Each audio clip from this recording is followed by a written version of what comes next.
दोस्तों, मैं Prabhat Kumar fisheries expert स्वागत करता हूं आपका आज की एक और बेहतरीन खास और जबरदस्त वीडियो में।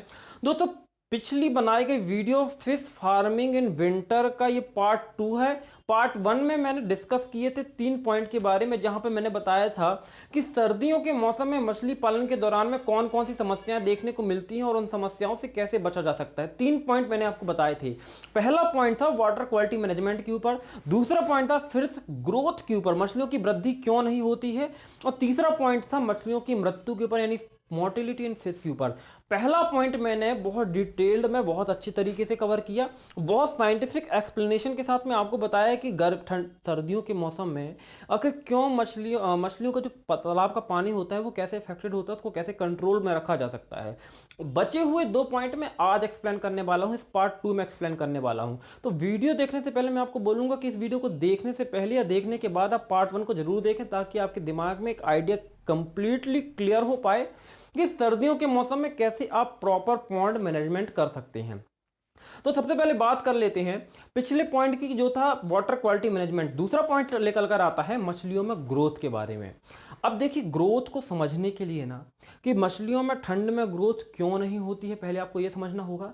पर ये क्यों नहीं होती है इसके पहले आपको यह समझना होगा कि ग्रोथ होती कैसे है, आखिर ये शरीर के अंदर का मैकेनिज्म वर्क कैसे करता है मछली के, जो उसको ग्रोथ देता है।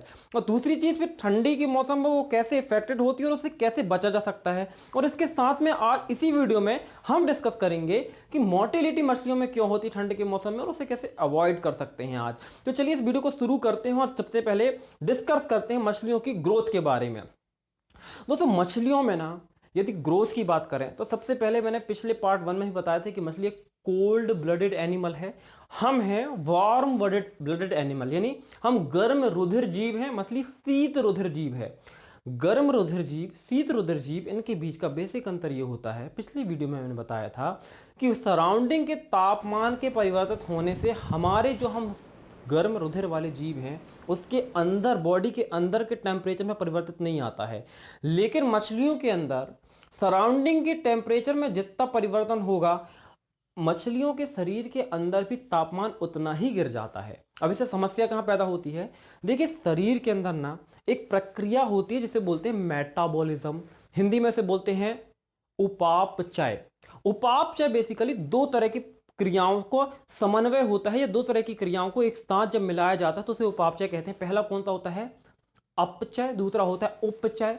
अपचय उपचय मिलकर बनता है उपापचय। इसको इंग्लिश में समझा देता हूं, उसको बोलते हैं मेटाबॉलिज्म। आपने कई बार वर्ड भी सुना होगा मेटाबॉलिज्म, इसको बोलते हैं मेटाबॉलिज्म। मेटाबॉलिज्म के अंदर 2 चीजें आती हैं, catabolism, anabolism. Catabolism plus anabolism is equal to metabolism. अब ये होता क्या है, जरा इस बात को समझ लीजिए। देखिए, जब भी आप खाना खाते हैं, जरा ह्यूमन से मैं समझाता हूं, समझने में आसानी होगी। लेकिन इस वीडियो में आप इस वीडियो को अगर पूरी तरीके से देख लेते तो आप कंप्लीटली मैकेनिज्म समझ पाएंगे कि मछली में ग्रोथ में प्रॉब्लम कहां पे आ जाती है। तो क्या होता है कि जब भी आप खाना खाते हैं तो आपने खाया मोनोसैकेराइड, ग्लूकोज होता है ना, वो पॉलीसैकेराइड है। मोनोसैकेराइड ग्लूकोज है, उसके अलावा पॉलीसैकेराइड होते हैं, ऑलिगोसैकेराइड होते हैं, डाइसैकेराइड होते हैं। तो हमारा जो शरीर एक्सेप्ट करता है वो मोनोसैकेराइड एक्सेप्ट करता है, ग्लूकोज के फॉर्म पे एक्सेप्ट करता है। अब आप खाते हैं पॉलीसैकेराइड, ऑलिगोसैकेराइड, डाइसैकेराइड, तो आपने मुंह से खाया और वो गया आपके पेट में। अब पेट में पचने का मतलब खाने का क्या होता है कि डाइसैकेराइड पहले टूटेगा मोनोसैकेराइड में, मोनोसैकेराइड यानी ग्लूकोज के तौर पर परिवर्तित होगा, फिर वो आपकी आंतों में जाएगा, आंतों से अवशोषित होकर वो आपके लीवर में जाएगा, लीवर से ब्लड में जाएगा, ब्लड से हार्ट में, और हार्ट से पंप होकर पूरे शरीर में फैलेगा, पूरे शरीर की कोशिकाएं उसका उपयोग करेंगी। अब ये ग्लूकोज जो होता है कोशिकाओं में पहुंचता है, फिर वहां पे इसका दहन होता है। दहन के दौरान में एक मॉलिक्यूल ग्लूकोज के टूटने से या भस्म होने से 38 एटीपी, एटीपी क्या होता है? एडिनोसिन ट्राइफॉस्फेट, बॉडी के अंदर ऊर्जा को संचित जो कण करते हैं वो एटीपी ही होते हैं। तो एक ग्लूकोज के टूटने से 38 एटीपी का निर्माण होता है, और इस एटीपी का उपयोग कर शरीर के अंदर न्यूक्लिक एसिड से प्रोटीन वगैरह जनरेट होते हैं। तो पहली प्रक्रिया क्या हो गई? ग्लूकोज का टूटना जिससे ऊर्जा निकली, इसे बोलते हैं कैटाबॉलिज्म। फिर जो ऊर्जा निकली उसका उपयोग करके प्रोटीन का निर्माण होना, इसे बोलते हैं एनाबॉलिज्म। तो पहला टूटा कैटाबॉलिज्म, ऊर्जा निकली और ऊर्जा का उपयोग करके प्रोटीन बना, उसे बोलते हैं कैटाबॉलिज्म। और प्रोटीन ही शरीर के विकास का मुख्य तत्व होता है। जैसे कहते हैं ना, प्रोटीन की कमी होगी शरीर दुबला पतला हो गया, तो प्रोटीन खाओ भाई। तो प्रोटीन जब शरीर के अंदर जाता है तो उसका इसी प्रक्रिया के तहत क्या होता है, वो टूटता है, अमीनो एसिड में टूटता है। फिर अमीनो एसिड जुड़ जुड़कर प्रोटीन का निर्माण करते हैं। तो एक लंबी प्रक्रिया होती है जो कि बायोलॉजिकल प्रक्रिया होती है। तो कुल मिलाकर ये समझ लीजिए कि मेटाबॉलिज्म एक शरीर के अंदर ऐसी प्रक्रिया होती है जिसके तहत शरीर का विकास होता है, जिसके अंदर दो तरह की प्रक्रियाएं होती हैं, कैटाबॉलिज्म और एनाबॉलिज्म, यानी विनाशकारी प्रक्रिया और निर्माणकारी प्रक्रिया, दोनों तरह की प्रक्रियाएं होती हैं। अब यहां तो आपको ये समझ में आ गया ना। अब ये समझ लीजिए कि मछलियों के अंदर या किसी भी जीव के अंदर इन प्रक्रियाओं को करने के लिए, चाहे वो कैटाबॉलिक प्रोसेस हो या एनाबॉलिक प्रोसेस हो, स्पेसिफिक एंजाइम की जरूरत होती है। और स्पेसिफिक कोई भी तरह का एंजाइम स्पेसिफिक टेम्परेचर में वर्क करता है। टेम्परेचर के कम हो जाने से या टेम्परेचर के ज़्यादा हो जाने से उसकी वर्किंग एफिशिएंसी इफेक्टेड हो जाती है। अब चूंकि एंजाइम की वर्किंग एफिशिएंसी इफेक्टेड होगी तो कम टेम्परेचर या ज़्यादा टेम्परेचर में वो सही से वर्क नहीं कर पाता है, जिससे कैटाबॉलिज्म इफेक्ट हो जाता है, एनाबॉलिज्म इफेक्ट हो जाता है, ओवरऑल मेटाबॉलिज्म इफेक्ट हो जाता है। अब चूंकि मेटाबॉलिज्म इफेक्ट होता है तो मछली खाएगी पर शरीर को लगेगा नहीं, उसको मछली को बीमार करेगी ये चीज। और तो सही में इसका इलाज ये है कि वो पर्याप्त टेम्परेचर या एटमॉस्फेयर मिलना चाहिए जिससे कि कैटाबॉलिज्म और एनाबॉलिज्म प्रक्रियाएं आसानी से हो सकें। अब यहाँ पे सर्दियों के मौसम में समस्या ही होती है कि सराउंडिंग के टेम्परेचर गिरने से बॉडी के अंदर का टेम्परेचर भी गिरना शुरू हो जाता है, जिससे कि ये प्रक्रियाएं जो होती हैं वो धीमी पड़ जाती हैं और मछलियों के अंदर विकास कम होना शुरू हो जाता है। आंकड़े ये बताते हैं, रिसर्चर ये बोलते हैं जो कि खासकर मेटाबॉलिज्म के ऊपर रिसर्च करते हैं, कि मछली के अंदर 10 डिग्री सेल्सियस तापमान गिरने से मेटाबॉलिज्म की दर आधी हो जाती है और 10 डिग्री सेल्सियस बढ़ने से तापमान मेटाबॉलिज्म की दर दुगनी हो जाती है। तो मान लीजिए कि जिस दर से मेटाबॉलिज्म मछली के शरीर के अंदर 30 डिग्री तापमान में हो रहा था, 20 डिग्री तापमान में जस्ट उसका आधा होगा और 10 डिग्री तापमान में जस्ट 25% रह जाएगा। तो समझ लीजिए कि 10 डिग्री तापमान गिरने से मछली के अंदर जो ओवरऑल मेटाबॉलिज्म होता है, दो तरह की प्रक्रिया होती है, कैटाबॉलिज्म एनाबॉलिज्म, कितनी कम हो जाती हैं। तो यहाँ पे ये प्रॉब्लम होती है सर्दियों के मौसम में, क्योंकि सर्दियों के मौसम में टेम्परेचर गिरता है तो ये प्रक्रिया इफेक्ट होती है, इसलिए सर्दियों के मौसम में मछलियों का विकास ओवरऑल प्रभावित हो जाता है, रुक जाता है, कम हो जाता है। इसी को एक तरीके से हाइबरनेशन कहा जाता है।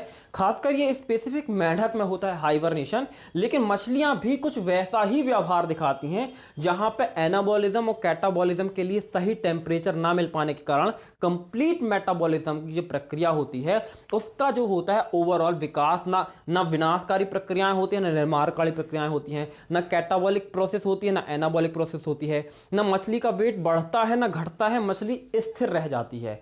तो इसको हम ब्रेक कैसे करें, इसको तोड़ें कैसे और कैसे हम विकास करें, आज मैं इसके उपाय के बारे में बताता हूं।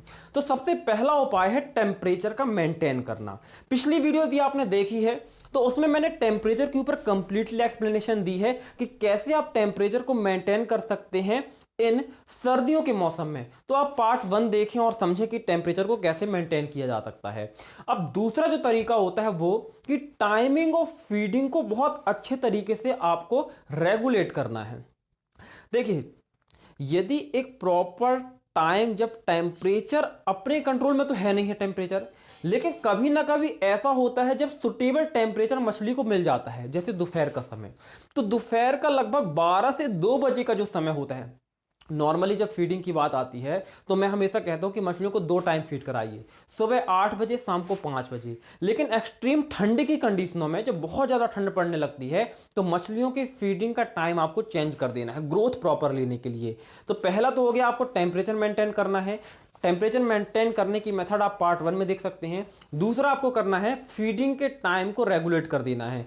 कैसे कैसे आपको रेगुलेट करना है? सबसे पहला क्या करना है, दोपहर का 12 से 2 बजे के बीच का टाइम फीडिंग के लिए परफेक्ट टाइम होता है। क्यों? क्योंकि उस समय सन जो होता है सबसे ऊपर आसमान में होता है, धूप तपी हुई होती है, पानी का टेम्परेचर थोड़ा बढ़ चुका होता है।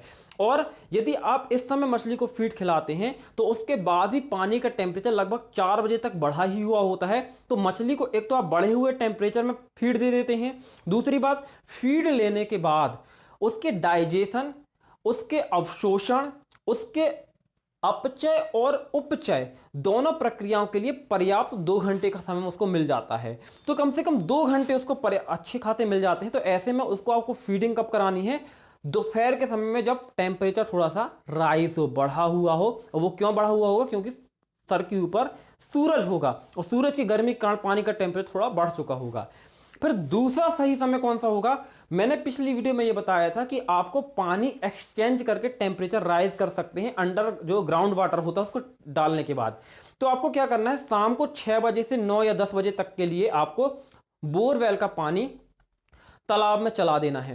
अब क्योंकि बोरवेल का पानी का टेम्परेचर 26 डिग्री सेल्सियस होता है, तो वो जब तालाब में जाएगा तो टेम्परेचर थोड़ा सा इंक्रीज कर देता है, तो वहां भी आपको एक बढ़ा हुआ टेम्परेचर मिल जाता है। तो आपको जो सेकेंड फीडिंग करानी है वो जस्ट पानी, बोरवेल का पानी चलाने के बाद में आपको सेकेंड फीडिंग करा देनी है। यानी आपने 6 बजे या 5 बजे पंप चलाना शुरू किया, 9 बजे तक आपने पंप चलाया, 9 बजे के बाद जैसे आपने पंप बंद किया उसके तुरंत बाद आप फीडिंग कराइए। तो ये 2 टाइम ऐसे होंगे जहां पे आपको तालाब के अंदर बढ़े हुए तापमान में मछली को फीड कराएंगे, जिससे मछली के अंदर मेटाबॉलिज्म थोड़ा ठीक तरीके से होगा और मछली की थोड़ा ग्रोथ आपको सही से देखने को मिलेगी। पर यहां पे आपको एक सावधानी भी रखनी है। आजकल बहुत सारी कंपनियां किसानों को मूर्ख बना देती हैं। वो क्या बोलती हैं, हमारा फीड ले जाइए, इसमें फीड फिश एट्रैक्टिव टाइप की चीजें डली हुई हैं जो फिश को एट्रैक्ट करती हैं, फूड एट्रैक्टर, फीड एट्रैक्टर, तमाम तरह के नाम लिए जाते हैं और किसानों को मूर्ख बनाया जाता है। मैं एक चीज बताऊं, मैंने बताया ना, मेटाबॉलिज्म एक प्रक्रिया है जिसमें आप खाना अंदर जाता है, पेट में जाकर उसका डाइजेशन होता है, फिर वो अवशोषित होता है और कोशिकाओं में जाकर उसका विघटन होता है, फिर ऊर्जा निकलती है और ऊर्जा का निर्माण, ऊर्जा का उपयोग करके निर्माण होता है प्रोटीन का। इस कंप्लीट प्रक्रिया को हम मेटाबॉलिज्म कहते हैं। अब चूंकि मछली को फीड एक्सट्रैक्शन करा के आप फीड ज्यादा खिला तो देंगे, लेकिन क्योंकि टेम्परेचर सुटेबल नहीं है इसलिए कैटाबॉलिक और एनाबॉलिक प्रक्रियाएं सही ढंग से हो नहीं पाती हैं। ऐसे में मछलियां बीमार पड़ना शुरू हो जाती हैं। और फीड कंपनियां क्या सोचती हैं कि भाई जितना ज्यादा फीड बिके उतना ज्यादा अच्छा। अब ठंडियों में चूंकि मछलियां फीड खाना कम कर देती हैं तो इनकी फीड की सप्लाई होना कम हो जाती है, और फीड की सप्लाई कम हो जाती है होना, तो ये कंपनियां तरह तरह की फीड एट्रैक्टिव मछलियों में फीड में डालकर देते हैं ताकि मछलियां ज्यादा से ज्यादा खाएं और ज्यादा से ज्यादा फीड बिके। तो इस चीज में आपको थोड़ी सी समझदारी दिखानी है। वो समझदारी ये दिखानी है कि आपको ये समझना है कि जब तक सही टेम्परेचर आप मेंटेन नहीं करेंगे, मछली के अंदर मेटाबॉलिक प्रोसेस सही ढंग से नहीं होगी, तब तक मछली को आप कितना ज्यादा भी खिला दें, मछली के अंदर ग्रोथ देखने को नहीं मिलने वाली है।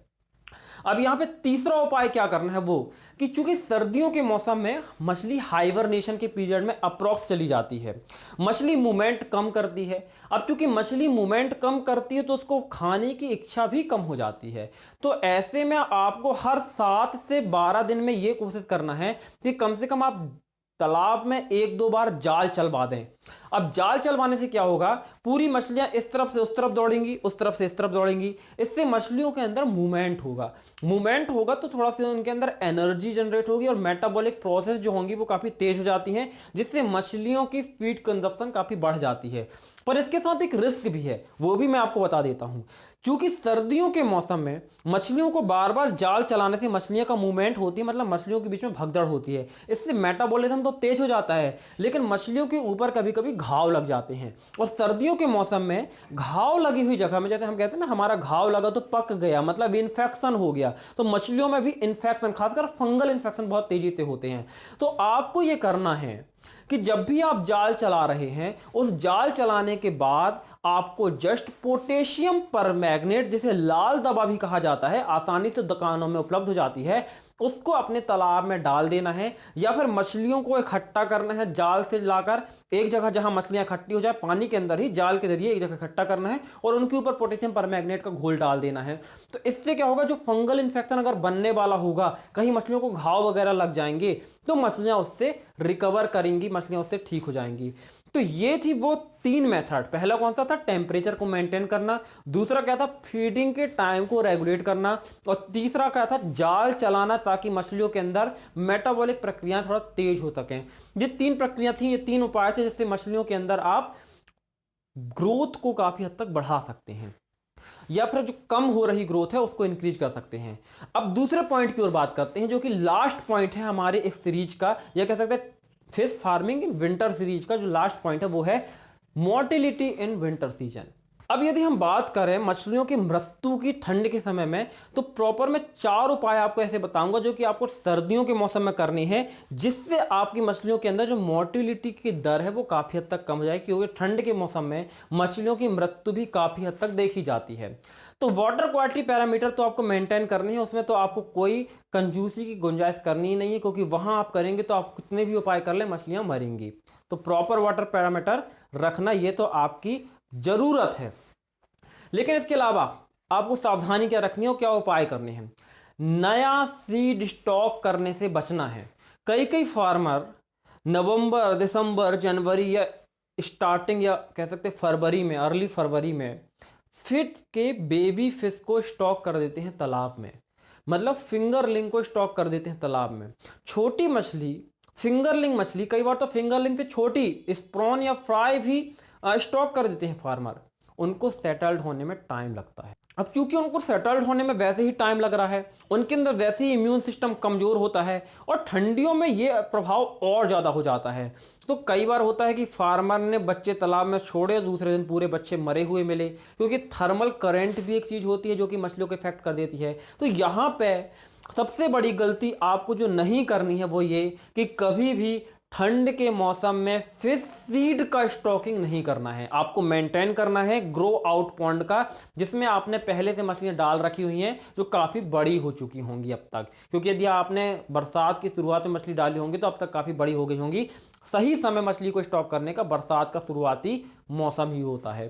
तो पहली गलती तो ये नहीं करना है, और मछलियों को मरने से बचाना है कि नया सीड स्टॉक नहीं करना है। दूसरा, सर्दियों के मौसम में क्या होता है कि मछलियों के टेम्परेचर को मेंटेन करने के लिए, या फिर टेम्परेचर से बचने के लिए, या ठंड के प्रभाव के कारण आप जो भी कह लें, शरीर के ऊपर एक चिपचिपा पदार्थ आपने देखा होगा। जो मछली पालन से जुड़े हुए हैं उनको ये एक्सपीरियंस जरूर हुआ होगा कि आपने देखा होगा कि सर्दियों के मौसम में मछलियां काफी स्लिपरी हो जाती हैं, फिसलन बढ़ जाती है, और शरीर के ऊपर उनके एक चिपचिपा द्रव आपको देखने को मिलता है। इसको श्लेष्मा कहते हैं, और मछलियों के शरीर से ये स्रावित होने लगता है।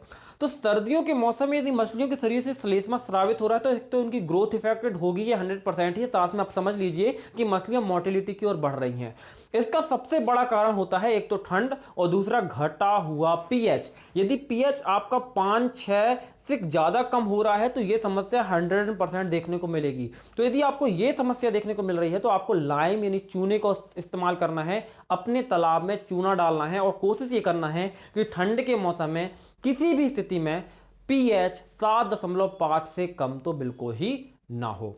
अब यहां पे तीसरी चीज जो होती है वो ये इम्यून सिस्टम को बढ़ाना। अब देखिए कोरोना काल है ना, सब जगह कोरोना के कारण मतलब बीमारी फैल रही है, लोग घर से निकलने से डर रहे हैं। लेकिन एक चीज आपने जरूर सुनी होगी कि भाई जिसकी इम्यूनिटी अच्छी होगी उसका कोरोना कुछ नहीं बिगाड़ पाएगा, जिसकी इम्यूनिटी कमजोर होगी उसका कोरोना बहुत कुछ बिगाड़ देगा। मतलब कुल मिलाकर कोरोना की जंग अब दवाइयों से नहीं, मनुष्य की इम्यून पावर से है। उसी तरीके से सर्दियों के मौसम में मछली की इम्यून पावर जितनी ज्यादा, इम्यून पावर क्या होती है? रोग प्रतिरोधक क्षमता, यानी किसी भी मछली की रोग को रोकने की क्षमता कितनी ज्यादा है, ये उसकी इम्यून पावर कहलाती है।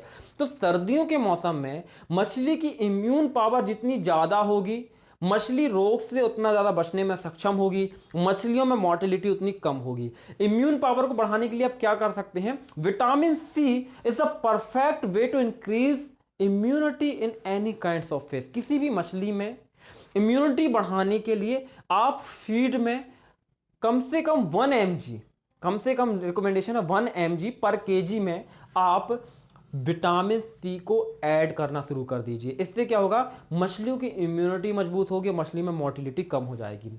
और यहां पे जो चौथा उपाय है जो सबसे ज्यादा महत्वपूर्ण हो जाता है वो ये, add some oil in fish feed.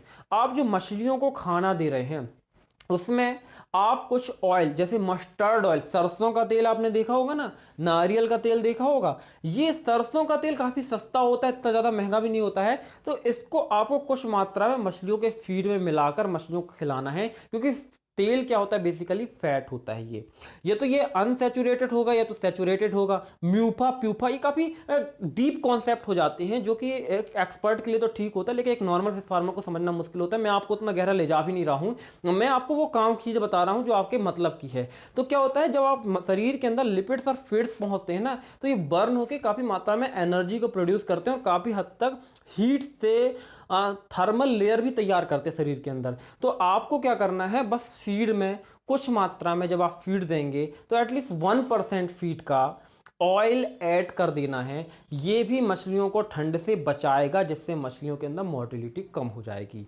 तो दोस्तों ये था कंप्लीट सिनेरियो मछली पालन में बचे हुए 2 पॉइंटों का, कि ग्रोथ को कैसे आप मेंटेन करेंगे सर्दियों के मौसम में और मृत्यु दर को कैसे कम करेंगे सर्दियों के मौसम में। तो ये थी दोस्तों कंप्लीट इंफॉर्मेशन है। साथ ही साथ आपको ये बिल्कुल ध्यान में रखना है कि ज्यादा खाने का मतलब ज्यादा बढ़ना बिल्कुल नहीं होता है। ज्यादा बढ़ने का केवल एक ही मतलब है, जब आपका मेटाबॉलिज्म अच्छा हो। मछलियों का मेटाबॉलिज्म तभी अच्छा होगा जब टेम्परेचर अच्छा होगा। तो कहीं भी आप ज्यादा मछलियों को ठूस कर खिलाने की कोशिश ना करें, इससे मछलियां बीमार हो जाएंगी। इस बात की सावधानी भी आपको रखना है। दोस्तों यहां पे कंप्लीट होती है ये वीडियो। उम्मीद करता हूं जानकारी आपको पसंद आई होगी। मैं दावा भी ये करता हूं कि आपको ऐसा डीप और डिस्क्राइब्ड इंफॉर्मेशन आपको यूट्यूब के ऊपर तो कभी नहीं मिलने वाली, जिस तरीके से मैं आपको एक्सप्लेन करता हूं, समझाता हूं। उम्मीद है आपको जानकारी पसंद आई होगी। यदि आपको पसंद आई है ना, ये वीडियो शेयर करिए हर मछली पालक तक जो आपके कांटेक्ट में है, या उस हर व्यक्ति तक जो मछली पालन पे इंटरेस्ट रखता है, ताकि शायद सर्दियों के मौसम में उसकी मछलियां बढ़ ना रही हो, या ग्रोथ कम हो रही हो, या मोर्टिलिटी होने की संभावना हो, तो वो बच पाए। पार्ट 1 नहीं देखा ना, तो पार्ट 1 भी देखिए, वो बहुत ज्यादा इंपॉर्टेंट है सर्दियों के मौसम में सफल मछली पालन के लिए। डिस्क्रिप्शन में लिंक दे दूंगा, या फिर आप वीडियो को सर्च करके चैनल पर भी देख सकते हैं। और साथ ही साथ दोस्तों मैं आपको बता दूं कि यदि आप इस तरीके से मछली पालन को डिटेल में समझना चाहते हैं, मछली पालन का नॉलेज थोड़ा डीप में लेना चाहते हैं, तो आप हमारे कोर्सेज भी ज्वाइन कर सकते हैं। 0 to 1 advance fish farming course है, जिसकी कीमत 4,999 रुपए है, और A to Z basic course है, जिसकी कीमत 1,299 रुपए है। आप अपनी सुविधा के अनुसार कोई भी कोर्स ले सकते हैं, जो आपको उचित लगे। बता दो 0 to 1 काफी एडवांस कोर्स है जो बिजनेस ओरिएंटेड है। इसमें मैं आपको मेंटरशिप भी देता हूं, आपको गाइड करता हूं टाइम टू टाइम कि कैसे आप मछली पालन में सफल हो सकते हैं। तो आप जरूर इन दोनों में से कोर्स में से कोई भी कोर्स लीजिए और मछली पालन में सफल बनिए। साथ ही यदि ये वीडियो पसंद आई है, लाइक करिए, शेयर करिए। चैनल को अभी तक सब्सक्राइब नहीं किया तो सब्सक्राइब करिए, उसके बाजू में बेल का आइकन होगा, उसे भी दबा दीजिए। मिलता हूं अगली वीडियो में, तब तक के लिए जय हिंद, जय भारत, वंदे मातरम।